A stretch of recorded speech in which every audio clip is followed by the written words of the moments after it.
Hi, I'm Amy McDermott with Remax Professionals and the Jennifer Queen team, and today I'm going to talk about some key things that you can do to prepare your house for sale, which is such an important step to attract those potential buyers and maximize its appeal.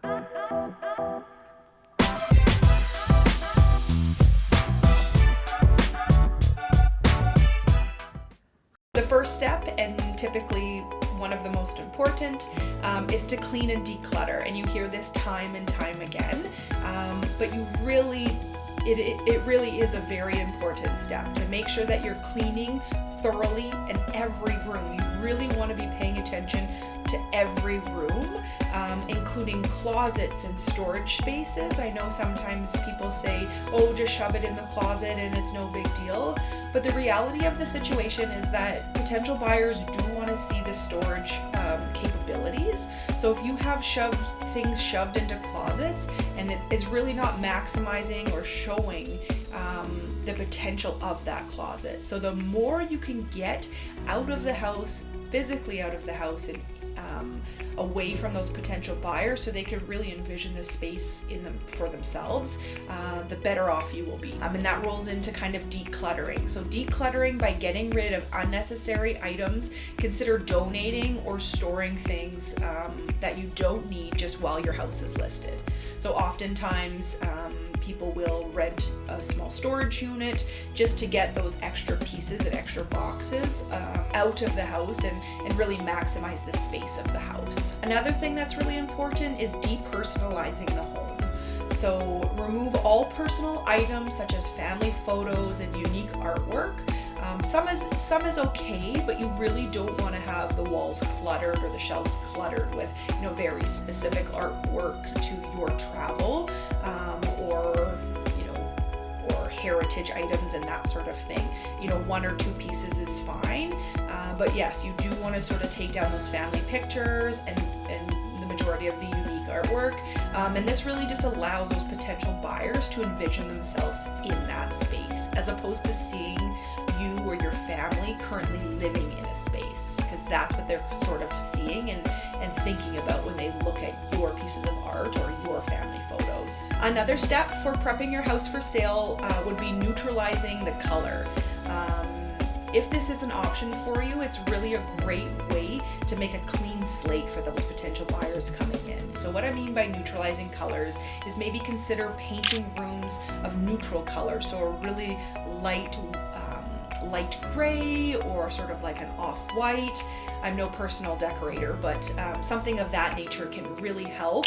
This can also make a space feel more inviting and allow buyers to imagine their own personal preferences, really making them envision themselves living in that space. Another key tip would be to make minor repairs. So fix any visible issues such as leaky faucets, cracks in tiles, or chipped paint. Small repairs can make a big difference in the overall impression of your home.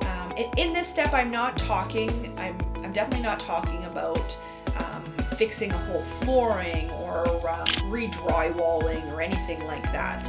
But it is important to fix those minor things, caulking around the bathtub, which is a common one we see, and it is an important one. Not a lot of people want to see that black sort of gunk around the bathtub. So taking that caulking off and redoing it with a nice bright white can really make an impact on those potential buyers. Enhancing curb appeal is another really great step. The first impression really does matter. So when we do take that front exterior picture of your house, or when those potential buyers are walking up to their home, they really want to see a well-maintained, really cared for home. And obviously that starts before they even get in the door. So making sure that curb appeal really attracts potential buyers is key. So just ensure that the exterior home is well-maintained, trimmed bushes, the lawn is cut. Consider adding a couple flowers here and there, even if it's not a front flower bed, if it's just a couple of pots. And then if you wanted to take it a step further, making sure that there's no cleaning your gutters and making sure that those are clean and allowing water to come through. All of this, serious buyers do notice, even if they don't leave it in the feedback feedback. It is something that they will notice. It just shows the attentiveness of the current homeowner. And when I walk up to a property and I see that the exterior is well maintained, the eaves troughs are nice and clean, the paint is new and not flaking off, there's no wood rot anywhere, it really does show that the homeowner has cared for this property. And in turn, that is a property that I would want to purchase, and it's a property that, I would say to my clients, this home appears to be well maintained, as opposed to the opposite, which is, it does require some work, as the homeowners haven't looked after it as well as one would hope. The next one we're going to talk about is staging your home. So this one may be a little controversial, as there's a real toss-up between should I stage, should I not stage? And so the fact of the matter is that homes that are staged do sell quicker and tend to sell for a little bit more money. This is what staging is. It is arranging furniture to kind of showcase the potential of each room. So you can hire a professional stager, or you can do it yourself by arranging furniture in a way that highlights the space and the flow of each room. This also kind of goes hand in hand with the decluttering of each room. In order to stage a space, you really need to declutter it to showcase the potential of each room. So the less furniture, typically the better. But yeah, there are a lot of different options for staging. So you can hire a professional stager, like I mentioned. There's also things nowadays that are virtual stagers. So it's where we would take the professional pictures and then we could send them off to a virtual stager who would just stage each picture.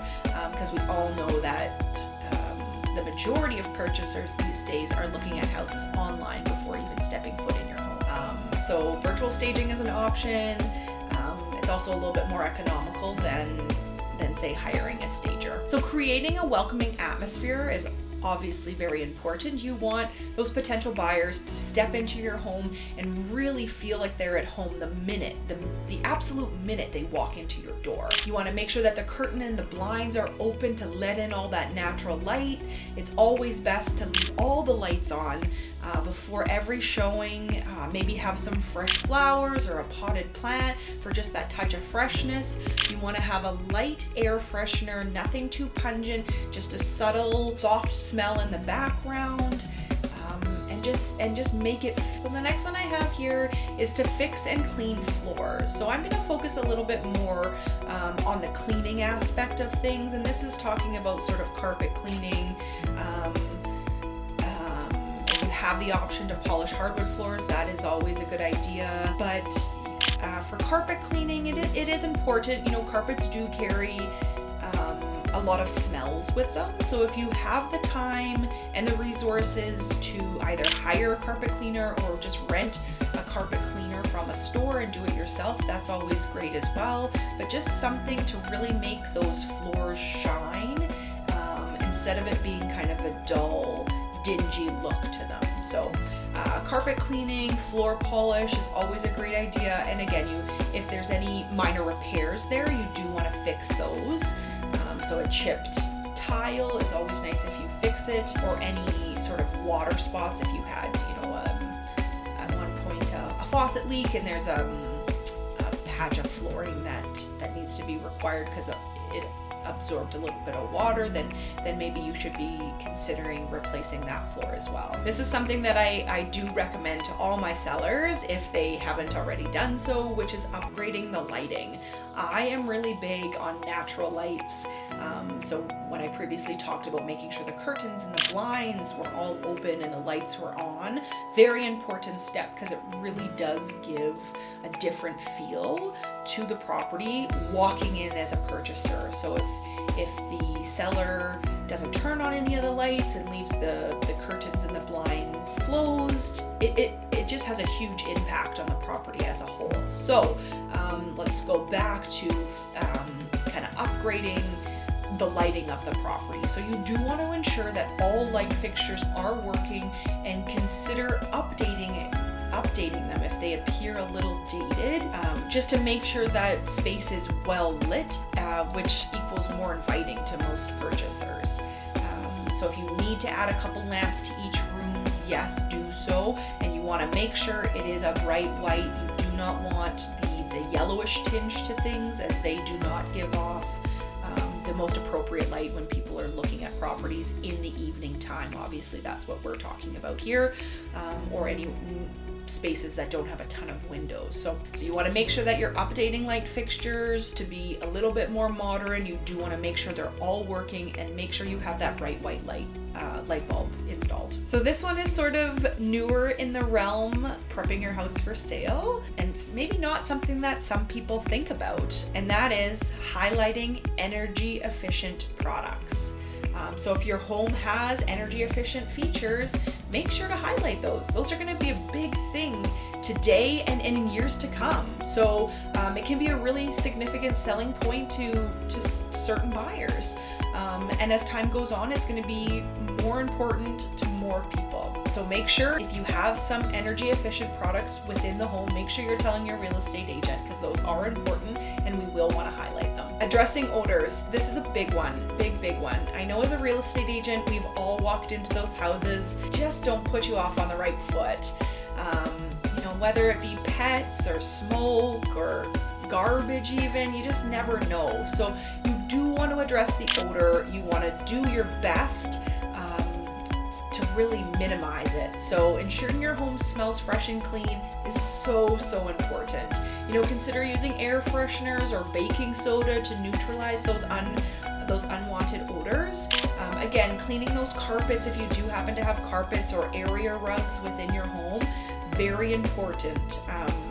If you do have pets, I can't stress it enough. It is a very important thing. There are a lot of people out there that don't have pets and are really off-put by the scent of them. So, washing those dog beds and cat beds and blankets, shampooing the carpets, and having a light air freshener just to make it fresh and clean in the space. Opening windows if you're able to in the summertime or spring or fall.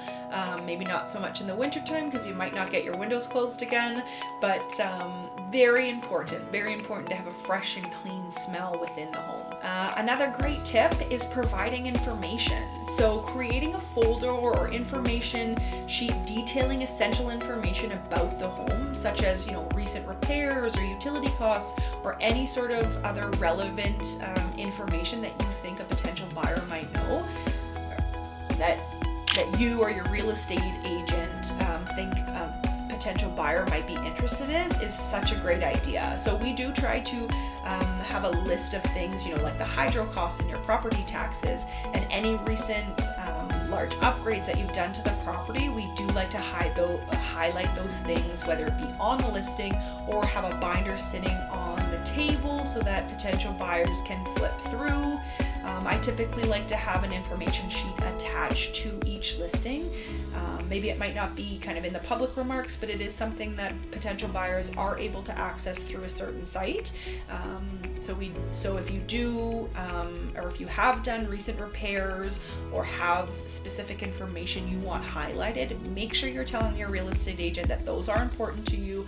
And I would be happy to have an information sheet attached with loads of things, because the more things that we're highlighting, the better off we'll be, because there's just too many things to highlight regarding your property. Set a competitive price. So research the local market to set a competitive and a realistic price for your home. Overpriced homes may deter potential buyers. So obviously talk to your real estate agent regarding this. This is what they do. They will be able to help you navigate this.